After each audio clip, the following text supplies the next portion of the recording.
ইরানের শত শত পরমাণু বিজ্ঞানী আছে, তাই হাতে গোনা কয়েকজন কিংবা বোমা মেরে ধ্বংস করা সম্ভব নয় বলে মন্তব্য করেছেন দেশটির পার্লামেন্টের জাতীয় নিরাপত্তা ও পররাষ্ট্রনীতি কমিশনের সদস্য আলাউদ্দিন বুরুজের্দি। তিনি বলেন, এই জ্ঞান এখন শত শত ইরানি বিজ্ঞানীর মস্তিষ্কে প্রথিত। বোমা মেরে এই জ্ঞান ধ্বংস করা সম্ভব নয়, বরং তা আরও শক্তিশালী হয়ে ফিরে আসবে।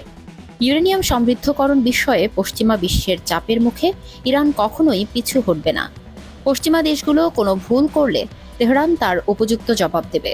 অতীতেও দিয়েছে, ভবিষ্যতেও দেবে। বুধবার ইরানের মেহের নিউজ এজেন্সিকে দেয়া এক সাক্ষাৎকারে তিনি এসব কথা বলেন।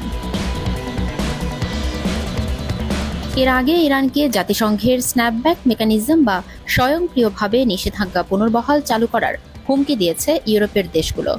এর জবাবে আলাউদ্দিন বুরুজের্দি বলেন, যদি তারা আবার এই ভুল করে তবে সংসদ ও সরকারের চেয়েও কঠোর পদক্ষেপ নেবে। ইউরোপকে হুঁশিয়ারি দিয়ে তিনি বলেন, এর আগেও ইসরায়েল ও যুক্তরাষ্ট্র যখন ইরানের পারমাণবিক স্থাপনায় হামলা চালিয়েছিল, তখন ইরান তার প্রতিক্রিয়ায় আন্তর্জাতিক পারমাণবিক শক্তি সংস্থা বা IAEA এর সঙ্গে সহযোগিতা স্থগিত করেছে।